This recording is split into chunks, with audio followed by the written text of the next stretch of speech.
Hi everyone! Welcome to our first Leap into Learning Caregiver session on physical activity. Today we'll be looking at barriers to incorporating physical activity into your family's daily life. What is physical activity?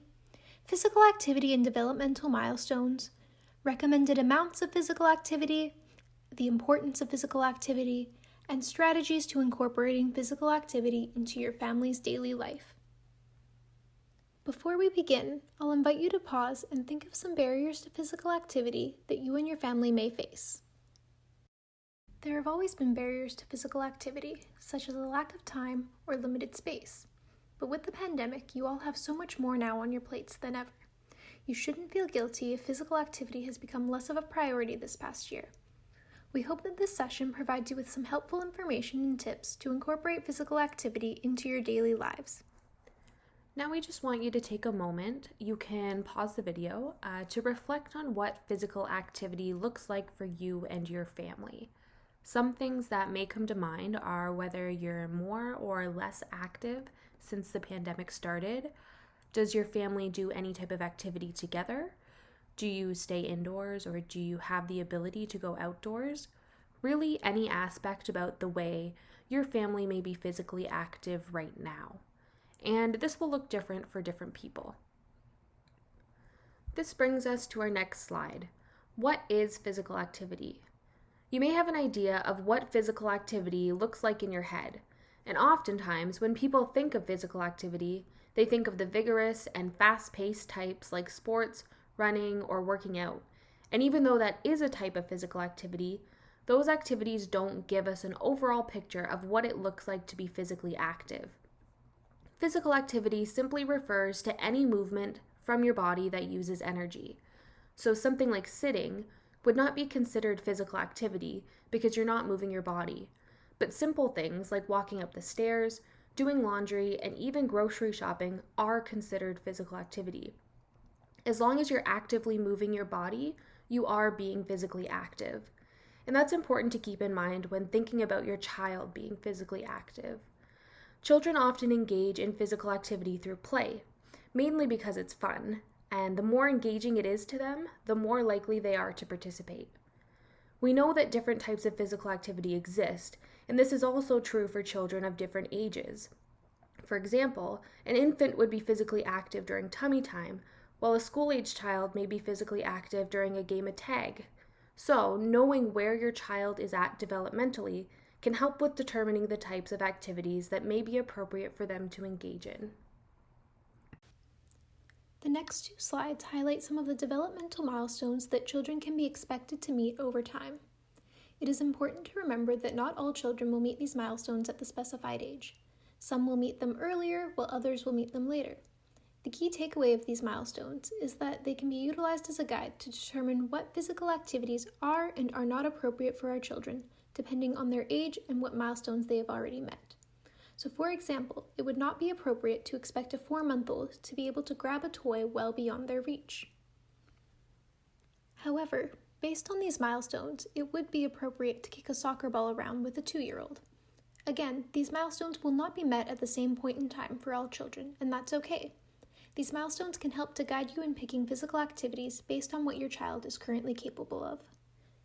The amount of physical activity a child should be getting is dependent on their age. How much physical activity do you think an infant should be getting daily?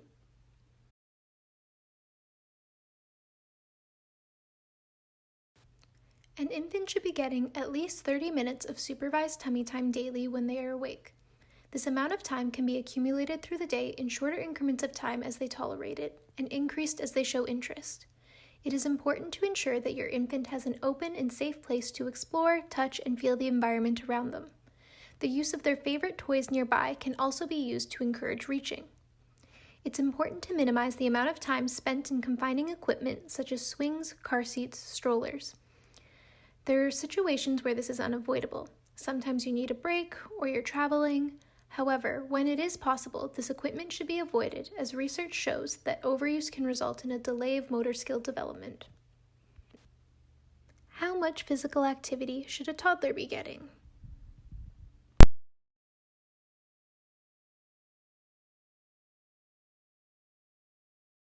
It is recommended that children ages 1 to 2 get at least 60 to 90 minutes of moderate to vigorous physical activity per day.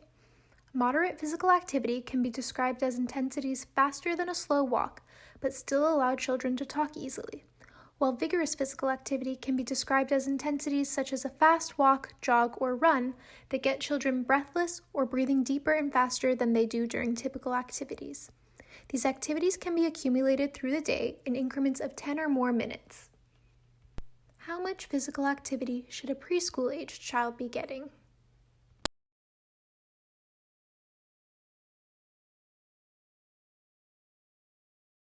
It is recommended that children ages 3 to 5 get at least 120 minutes of moderate to vigorous physical activity per day. Again, these activities can be accumulated throughout the day in increments of 10 or more minutes. Being physically active can have many positive effects on the development of children.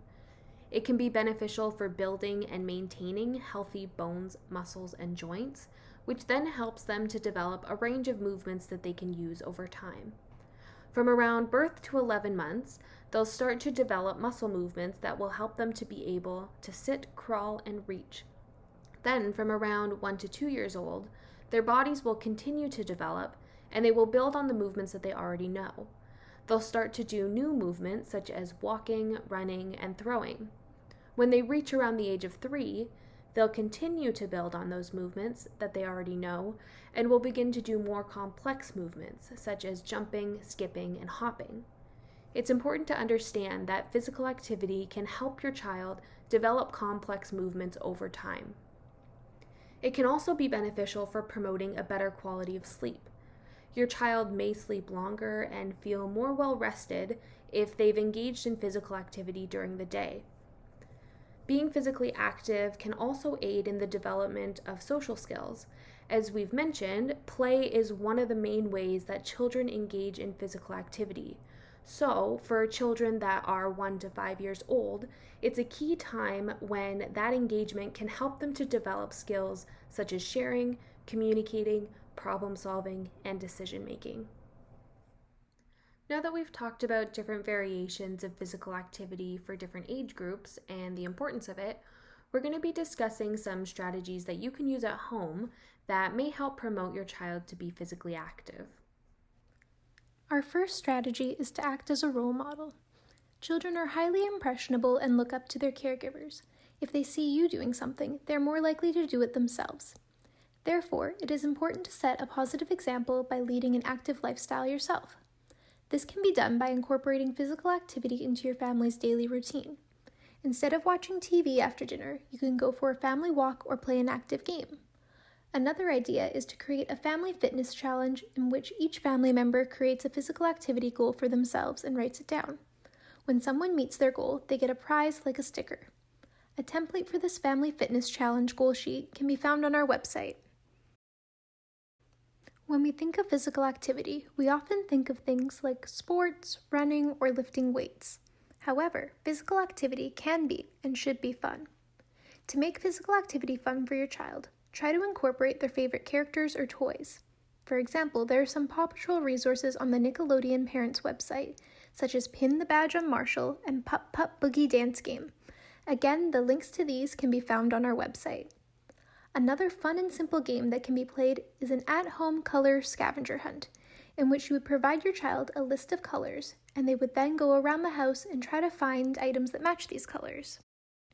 Children at this age are growing, exploring the world, and discovering what they like. It is important to introduce them to a variety of activities, such that they activate different muscle groups and can build their interests.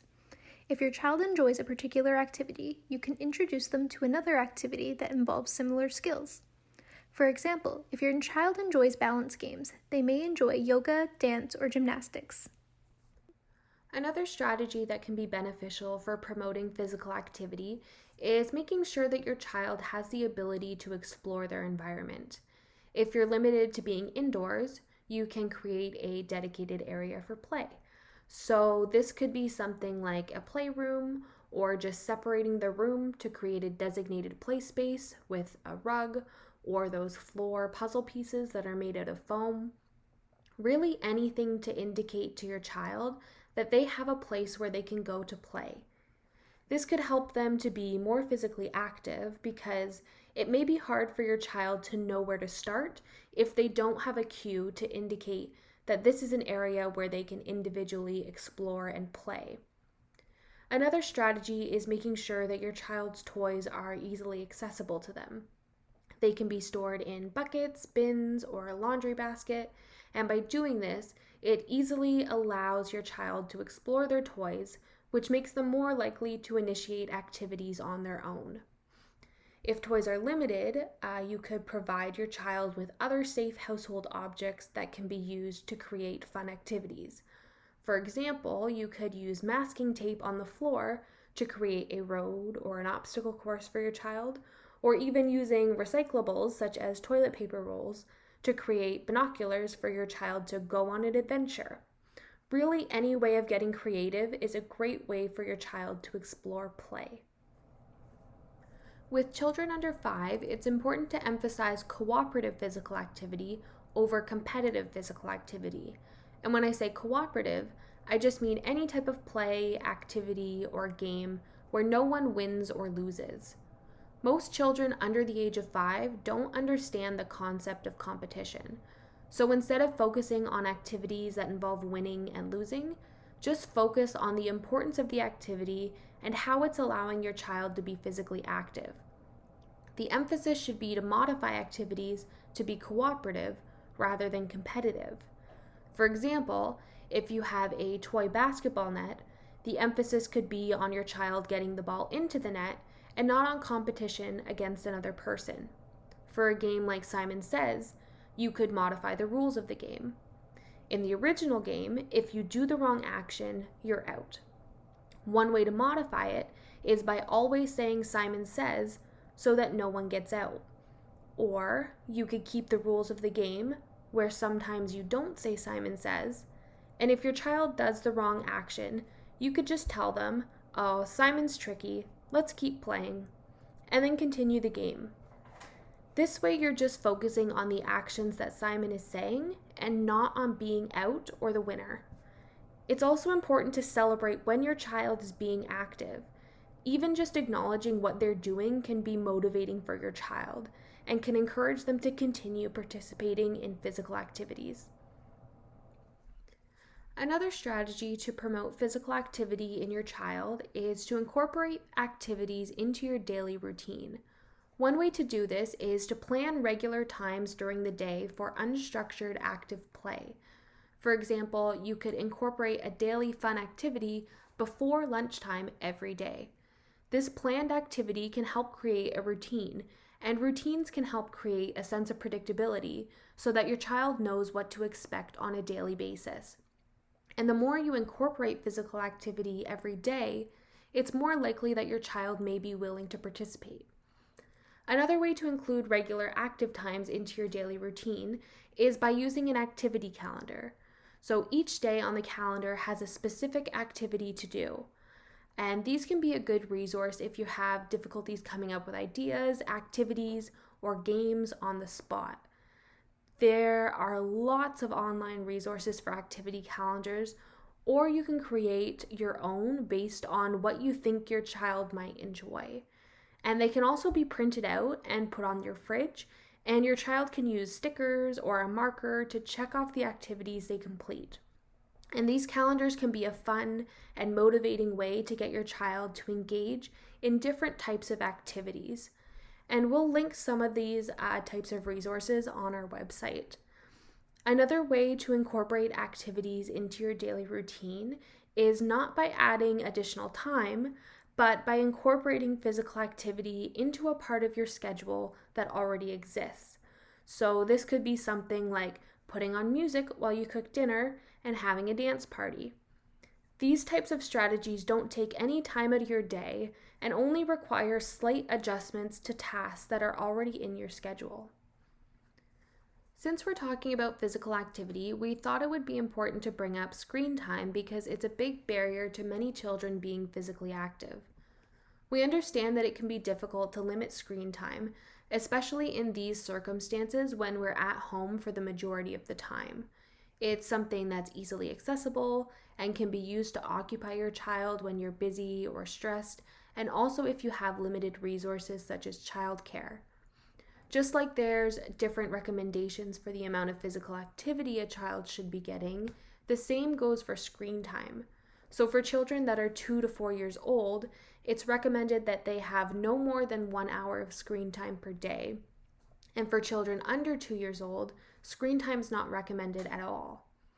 When you're on a screen, you can either be engaging in active screen time or passive screen time. So active screen time refers to a level of engagement that's required when using a screen, so things like play, dance, or when they get a little older, doing homework. And passive screen time refers to screen time that doesn't require any engagement at all, like watching a movie. Passive screen time increases the amount of time that we aren't moving, since it doesn't require any type of engagement. So, if your child is engaging in screen time, it's important to be mindful of the quality of screen time that they're having. Instead of passive screen time, you could try incorporating active screen time to get them up and moving. Videos that encourage activity, such as Just Dance videos on YouTube, can be a great way to engage your child in moving and also keep them entertained. There are tons of videos on YouTube that are fun and interactive that encourage physical activity for all age groups. But just as a precaution, if you use YouTube, I would recommend going on the YouTube Kids app just because regular YouTube can automatically play another video. And just to ensure that your child is watching the videos you want, you can also create a playlist on your account of your favorite videos. This last slide highlights some general tips to help incorporate physical activity into your family's daily life, such as starting early, providing appropriate equipment, going to places that they can be physically active, such as a park, providing safety equipment, and encouraging creativity. Links to all external resources that we mentioned are available on our website. Thank you for listening to our first Caregiver session. We hope you found it informational. Stay tuned for future sessions.